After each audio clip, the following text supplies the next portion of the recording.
অত্যাচারের বাংলাদেশ। বাংলাদেশের সংখ্যালঘুদের ওপর আগস্ট মাস থেকে শুরু হয়েছে অত্যাচার।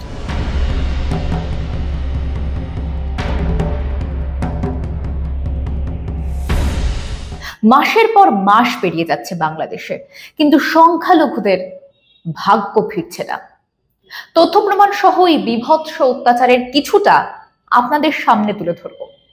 এই জেনোসাইড নিয়ে আপনাদের সামনে অত্যাচারের বাংলাদেশ সিরিজ। এই সিরিজে আমরা তুলে ধরব বাংলাদেশে কিভাবে চলছে সংখ্যালঘু জেনোসাইড। এই নষ্টামের শুরুটা কবে হয়েছিল জানেন? একটু সময় দিচ্ছি, ভাবুন তো। নোয়াখালী দাঙ্গার কথা শুনেছেন?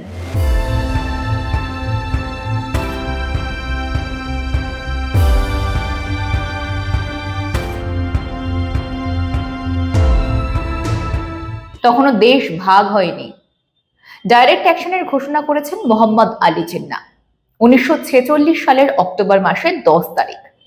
লক্ষ্মী পুজোর নাড়ু তৈরি হচ্ছে হিন্দুদের বাড়িতে, আর নোয়াখালীর মুসলমান বাড়িতে জড়ো হচ্ছে অস্ত্র। গ্রাম ঘিরতে শুরু করলো পাকিস্তান তৈরির কারিগররা। নির্বিচারে একতরফা হত্যা, ধর্ষণ, লুটপাট চলতেই থাকলো। 1 মাস ব্যাপী নির্যাতন এবং যন্ত্রণা, স্বজন হারানোর বেদনা। নোয়াখালীর দাঙ্গা নিয়ে একটা প্রতিবেদন আমরা এর আগেও করেছি, সেই লিংক আমরা আই বাটনে আপনাদের সামনে দিয়ে দিচ্ছি। এবার ফিরে আসি নোয়াখালীর সেই সময়। দেশ ছেড়ে পালিয়ে তখন বাঁচতে ব্যস্ত ইংরেজ সাহেবরা, আর অকেজো নামকা ওয়াস্তে অন্তর্বর্তীকালীন সরকার। তাদের দেখেও না দেখার ভান, আজকের ইউনূসের মতোই। তবে খবরের সাদা কাগজে কালো কালিতে ফুটে উঠত হিন্দু নিধনের ইতিহাস। আর্কাইভে খুঁজলে আজও পাওয়া যায় সেসব ঘটনা। নভেম্বরে গণহত্যা বন্ধ হলেও বিভাজন পর্যন্ত স্বাভাবিক অবস্থা ফেরানো যায়নি। দাঙ্গার বিভীষিকা থেকে বোঝা যায় যে প্রায় 50,000 মানুষ গৃহহীন হয়ে পড়েন। গণহত্যা ও জোরপূর্বক ধর্মান্তরের কারণে অনেক হিন্দু অন্য এলাকায় পালিয়ে যান। উদ্বাস্তুদের পাঠানো হয় কলকাতায়।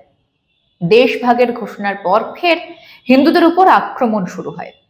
দেশভাগের পরেও হিন্দু নিধন চলতে থাকে। আসাম, ত্রিপুরা এবং পশ্চিমবঙ্গ কার্যত পরিণত হয় শরণার্থী শিবিরে। দেশ ভাগ হলেও থামেনি হিন্দুদের উপর অত্যাচার।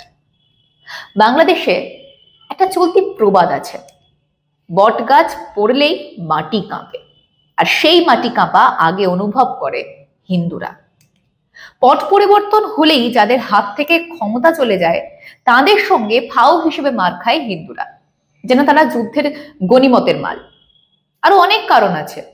এই দেশ যখন দ্বিতীয়বার স্বাধীন হলো, মানে 1971, পূর্ব পাকিস্তান থেকে হলো বাংলাদেশ, তখনও স্বাধীনতাকামী এবং মুক্তিবাহিনীর সঙ্গে এক জাঁতাকলে মিশেছিল হিন্দুরা।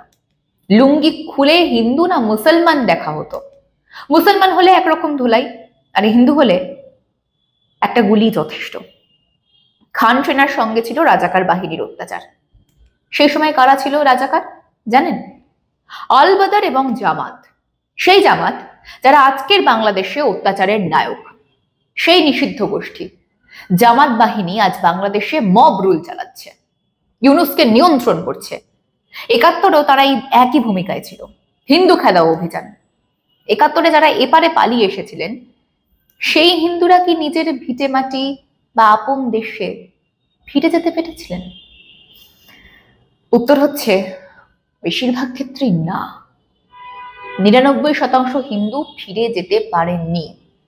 এরপর ইন্দিরা মুজিব চুক্তি হয়, তাতেও কি হিন্দুদের উপর অত্যাচার ঠেকানো গিয়েছে? অত্যাচারিত হিন্দুরা এদেশে পালিয়ে আসতে বাধ্য হয়েছে। আসলে সমস্যাটা এক শ্রেণীর মানুষের মানসিকতায়। জিহাদি মানসিকতা তখনও ছিল, আজও আছে, বরং আজ আরো বেড়েছে।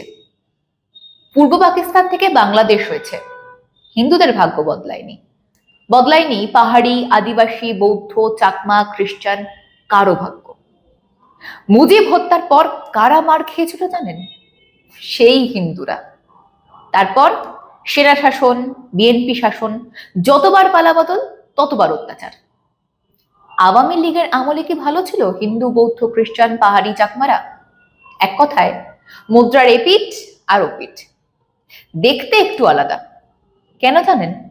তখনও মারা হতো, কিন্তু মারা হচ্ছে এটুকু বলা যেত, খবরের কাগজে লেখালেখি হতো, সরকার নামকা বাস্তে মৌখিক নিন্দা জানাতো, ব্যাস এটুকুই। কিন্তু সেনা বা বিএনপি আমলে আজকের পরিস্থিতি দেখছেন তো, সব দেখেও অত্যাচারকে গল্প কাহিনী বলেছেন ইউনূস। তখনও তাই, মিথ্যে কথা বলে উড়িয়ে দেওয়া হতো। অত্যাচারের কথা 1 থেকে 2 বার বললেই কপালে জুটতো মিথ্যে মামলা, মারধর, বাড়িঘর ভাঙচুর। আর কপাল একটু ভালো থাকলে জুটতো মালাউন, চাঁড়াল, বিধর্মী জাতীয় বিশেষণ। তখনও যা, আজও তাই। বাংলাদেশের রাজনীতিতে ক্ষমতার পট পরিবর্তনের সাথে সাথে সংখ্যালঘু, বিশেষ করে হিন্দুদের নিরাপত্তার বিষয়টি বেশ স্পর্শকাতর হয়ে ওঠে। গত 4 দশকে বাংলাদেশের রাজনীতিতে দেখা গিয়েছে, সরকার পক্ষ পরাজিত হওয়ার পর কিংবা ক্ষমতাচ্যুত হওয়ার পরে হিন্দুদের উপর নির্যাতনের পরিমাণ বেড়েছে। স্বাধীন বাংলাদেশে হিন্দুদের উপর সবচেয়ে বড় আকারে হামলার ঘটনা ঘটেছিল 1992 সালে, ভারতে বাবরি মসজিদ পতনের সময়।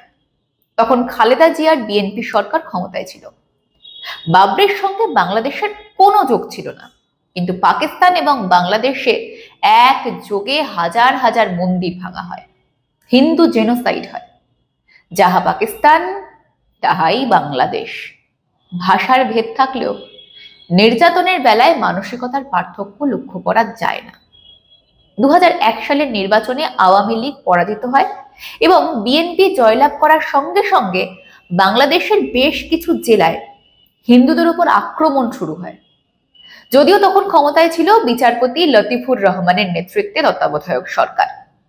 নির্বাচনের ফলাফল প্রকাশের দিন থেকে শুরু করে বিএনপি ক্ষমতা গ্রহণের মধ্যবর্তী সময়ে বিভিন্ন জায়গায় হিন্দুদের উপর আক্রমণের ঘটনা ঘটে। এছাড়া বিএনপি ক্ষমতা গ্রহণ করার পরেও বেশ কিছু ঘটনা ঘটেছিল। এসবের পেছনে বিএনপির রাজনীতির সাথে জড়িত অনেকের বিরুদ্ধে অভিযোগ উঠেছিল। পরিস্থিতি আজও সেই একই। বিএনপি জামাত জোট ক্ষমতায় আসার লোভে সেই একই হিন্দু খেদাও ফর্মুলা বজায় রেখেছে। এই প্রতিবেদনে যেটুকু তুলে ধরা হলো সেটা হিমশৈলের চূড়া মাত্র। হিন্দুদের উপর অত্যাচার বিশদে বলতে গেলে রামায়ণ মহাভারতের পাতাও কম পড়ে যাবে। পরবর্তী পর্বে আমরা কেন হিন্দুদের উপর আক্রমণ হয় সেই মানসিকতার বিশ্লেষণ তুলে ধরব আপনাদের কাছে। আজ এই পর্যন্তই। দেখা হচ্ছে নেক্সট এপিসোডে। সঙ্গে থাকুন, দেখতে থাকুন মাধ্যম।